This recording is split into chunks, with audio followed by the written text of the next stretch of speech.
Film के एक शुरुआती सीन में अमरीश पुरी गिरीश कर्नाड से कहते हैं, देखिए एक्सपीरियंस तो उम्र के साथ आता है और किसी भी नौजवान में आदर्श देखकर बड़ा अच्छा लगता है क्योंकि यह जल्दी ही गायब होने वाली चीज़ है। इस देश में आदर्शवादियों की बड़ी ज़रूरत है। ये डायलॉग शुरुआत में तो साधारण लगता है, पर जैसे जैसे फिल्म आगे बढ़ती है इसके गहरे मतलब सामने आते हैं। Hello everyone, rhythms of rhyme के अनफिल्टर्ड टॉक में आपका स्वागत है। आज हम भारतीय सिनेमा की एक महत्वपूर्ण फिल्म मंथन, जो कि 1976 पर रिलीज हुई थी, उस पर चर्चा करेंगे। इस फिल्म को श्याम बेनेगल ने डायरेक्ट किया है। अंकुर और निशांत के बाद यह फिल्म बेनेगल की रूरल ट्रिलॉजी का अंतिम अध्याय है। इन फिल्मों में रूरल बैकग्राउंड के साथ शोषण से विद्रोह और फिर ग्रामीण लोगों द्वारा आत्मनिर्भरता की ओर बढ़ने की यात्रा को दर्शाया गया है। कुछ किरदार और विषय इन फिल्मों को आपस में जोड़ते हैं, जिन्हें हम इस चर्चा में आगे मेंशन करेंगे। यह फिल्म भारतीय सिनेमा के इतिहास में अपनी सामाजिक रूप से जागरूक कहानी और ग्रामीण भारत के जाति और वर्ग संघर्ष की प्रभावशाली आलोचना के लिए एक विशेष स्थान रखती है। मजबूत अभिनय, नुएंस्ड कहानी और ज़मीनी स्तर के जुड़ाव के साथ मंथन सिर्फ एक फिल्म नहीं है, बल्कि यह समाज में प्रचलित मान्यताओं और धारणाओं का एक चिंतन है। आइए इस टाइमलेस क्लासिक को समझते हैं, जो अपनी रिलीज के लगभग आधी सदी के बाद भी उतनी ही रेलेवेंट है।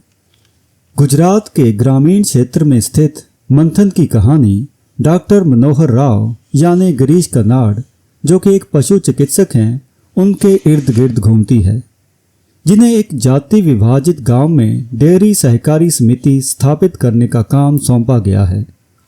यह गांव एक्सप्लॉयटेशन करने वाले व्यापारी मिश्रा जी यानी अमरीश पुरी और सामंती सरपंच यानी कुलभूषण खरबंदा के डोमिनेशन में है और शुरुआत में राव की समानता और आत्मनिर्भरता की सोच को लेकर स्केप्टिकल भी है। राव के प्रयासों का समर्थन करती है बिंदु यानी समिता पाटिल, एक दलित महिला, और भोला यानी नसीरुद्दीन शाह, एक नाराज लेकिन जुझारू दलित नेता। साथ मिलकर वे जातिगत भेदभाव, आर्थिक शोषण और व्यवस्था की दमनकारी ताकतों का सामना करते हैं। मिश्रा जी और सरपंच षड्यंत्र रचकर झूठे आरोपों के माध्यम से सहकारी समिति को नुकसान पहुंचाने की कोशिश करते हैं। इन सभी बाधाओं के बावजूद भोला एक नेता के रूप में उभरते हैं और दलित समुदाय को सदियों के उत्पीड़न से उबरने के लिए प्रेरित करते हैं। क्लाइमैक्स में गांव वाले एकजुट होकर सहकारी समिति का प्रमुख एक दलित को चुनते हैं, जो एम्पावरमेंट की ओर बदलाव का प्रतीक है। श्याम बेनेगल की मंथन उनके न्यूनतम लेकिन प्रभावशाली स्टाइल का आदर्श उदाहरण है। यथार्थवादी दृष्टिकोण से जटिल कहानियां प्रस्तुत करने की उनकी कैपेबिलिटी के लिए पहचाने जाने वाले बेनेगल ने एक ऐसा संसार रचा है जो कच्चा, अनपॉलिश्ड और निडर रूप से ईमानदार है। यह फिल्म नाटकीयता और भावुकता से बचते हुए दर्शकों को ग्रामीण भारत की जटिल वास्तविकताओं में डुबो देती है। मंथन का दिल सहकारी आंदोलन को सामाजिक और आर्थिक बदलाव के उपकरण के रूप में दिखाने में निहित है। डॉक्टर राव द्वारा संचालित डेयरी सहकारी समिति भारत की व्यापक आत्मनिर्भरता और समानता की लड़ाई का प्रतीक है, लेकिन जैसा कि फिल्म में दिखाया गया है, प्रगति की राह पर संघर्ष और विरोध से भरी हुई है। डॉक्टर राव का गांव में आना उम्मीद और संदेह दोनों के साथ होता है। उनकी सहकारी समिति की विजन उन एस्टैब्लिश्ड पावर स्ट्रक्चर्स को चुनौती देती है, जिनका प्रतिनिधित्व चतुर व्यापारी मिश्रा जी और सामंती सरपंच करते हैं। राव का दलित समुदाय को एम्पावर करने का प्रयास व्हाइट रेवोल्यूशन के आदर्शों को प्रतिबिंबित करता है। आइए अब इस फिल्म के कैरेक्टर्स के बारे में बात करते हैं। सबसे पहले डॉक्टर मनोहर राव यानी गिरीश कर्नाड। राव एक आदर्शवादी हैं, लेकिन उनका शहरी होना अक्सर गांव के कठोर यथार्थवाद से टकराता है। गांव वालों, विशेषकर बिंदु और भोला के साथ उनकी बातचीत उनके आंतरिक संघर्षों और उनके दृष्टिकोण की सीमाओं को उजागर करती है। कर्नाड का बारीक अभिनय राव के दृढ़ संकल्प के साथ साथ उनकी कमजोरियों को भी दर्शाता है। वह बेनेगल की रूरल ट्रिलॉजी में एक बाहरी व्यक्ति की भूमिका को परिभाषित करते हैं। अंकुर में एक जमींदार का बेटा बीए करने के बाद गांव आता है, लेकिन किसानों का शोषण जारी रखता है। निशांत में बाहरी व्यक्ति जिसे गिरीश कर्नाड ने निभाया है एक स्कूल टीचर है जो जमींदार के परिवार के अत्याचारों का शिकार होता है और गांव वालों को विद्रोह के लिए प्रेरित करता है। हालांकि इस हिंसक उथल पुथल का परिणाम उसके लिए विनाशकारी साबित होता है। मंथन में राव का कैरेक्टर एक सॉल्यूशन लेकर आया है, जहां निशांत की क्रांति के बाद यह विचार किया जाता है कि शोषणकारी आर्थिक व्यवस्था का मुकाबला करने का एक बेहतर तरीका हो सकता है। और अगला कैरेक्टर है बिंदु यानी समिता पाटिल। बिंदु फिल्म में सबसे प्रभावशाली पात्रों में से एक हैं। एक सिंगल मदर और दलित महिला के रूप में वह एक्सप्लॉयटेशन के सामने मजबूती और विद्रोह का प्रतीक है। पाटिल का बिंदु का पोर्ट्रेयल उतना ही प्रबल है जितना वह भावुक है, जो उसे ग्रामीण नारीवाद का प्रतीक बनाता है। मिश्रा जी के द्वारा उपयोग किए जाने से लेकर सहकारी समिति के लिए खड़े होने तक की उनकी यात्रा उनके कैरेक्टर की डेवलपमेंट को दर्शाता है। फिर आता है भोला यानी नसीरुद्दीन शाह। भोला जोश से भरा हुआ एक दलित नेता शुरुआत में राव और सहकारी समिति में अविश्वास दिखाता है। हालांकि उसके अपने समुदाय के लिए एक चैंपियन बनने का परिवर्तन फिल्म के सबसे शक्तिशाली पहलुओं में से एक है। शाह का भोला का पोर्ट्रेयल बहुत इंटेंस है, विशेष रूप में उन सीन्स में जहां वह सामंती शासकों का सामना करता है और अपने समुदाय को यह कहते हुए प्रेरित करता है, सोच विचार के वोट डालना। इस जागरूकता से पहले वो राव से पूछता है, एक के पास पैसा और सत्ता, दूसरे के पास कुछ नहीं, दोनों के साथ एक सा व्यवहार ऐसा क्यों नहीं हो सकता। और फिल्म के एंड में जब वो राव को गांव छोड़कर जाने से रोकने के लिए स्टेशन पर पहुंचता है, तब तक ट्रेन जा चुकी होती है और फिर वो अपने एफर्ट करके लोगों को सोसाइटी तक वापस लेकर आता है। इस तरह से डॉक्टर राव उसमें सेल्फ रिलायंस इनिशिएट कर जाते हैं, जिसकी बात वो पूरी फिल्म में करते हैं।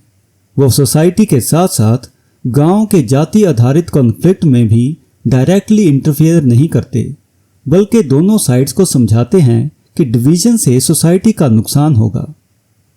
और अब बात करते हैं सरपंच की, जिसका किरदार निभाया है कुलभूषण खरबंदा ने। सरपंच का पोर्ट्रेयल ग्रामीण सत्ता और ऊंची जाति की डोमिनेशन का प्रतीक है। वह अपने सामंती अधिकार और प्रभुत्व को बनाए रखने के लिए हर संभव कोशिश करता है।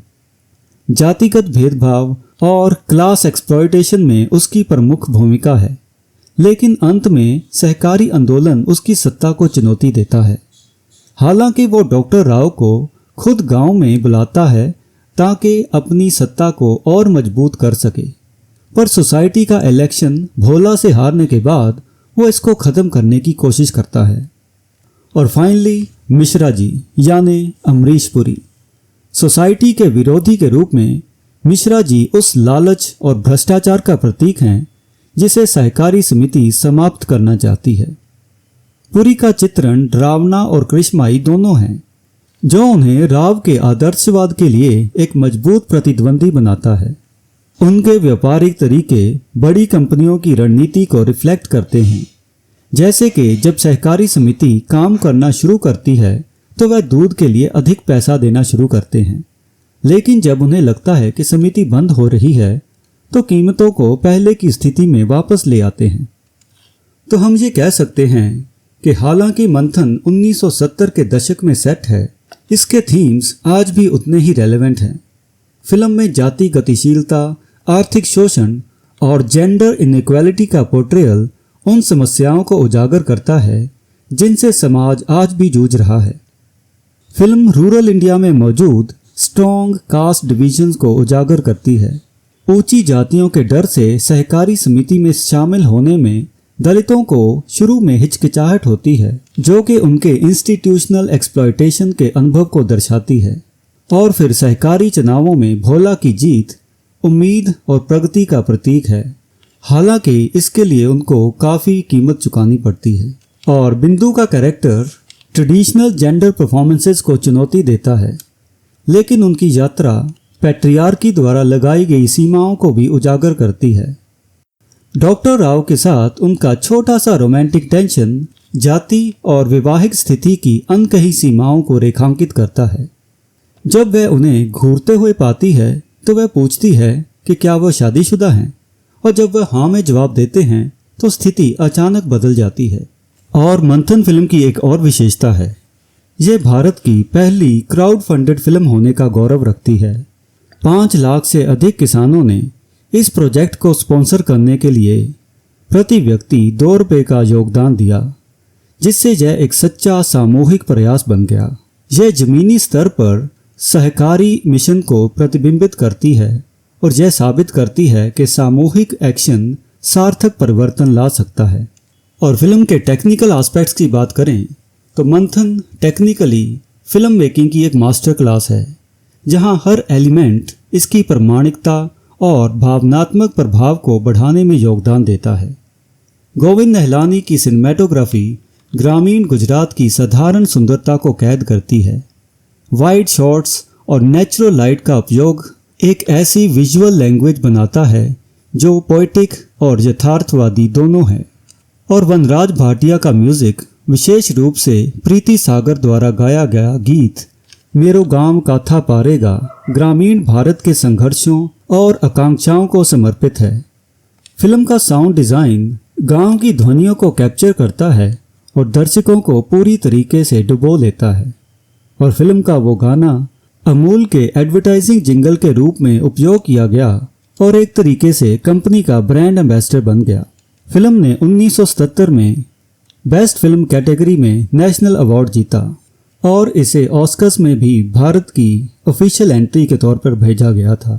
फाइनली हम ये कह सकते हैं कि मंथन केवल एक फिल्म नहीं है, ये दर्शकों को असुविधाजनक सच का सामना करने के लिए प्रेरित करता है, साथ ही आशा और दृढ़ता का एक दृष्टिकोण प्रदान करता है। अपने कैरेक्टर्स, प्रभावशाली कहानी और सोशल रेलेवेंस के साथ मंथन एक सिनेमैटिक ट्रायम्फ है जो भारत के दिल को छूती है। और अनफिल्टर टॉक में आज के लिए बस इतना ही।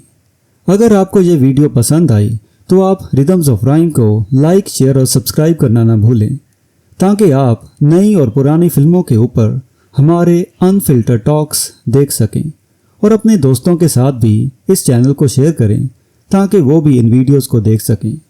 And until next time, goodbye and thank you.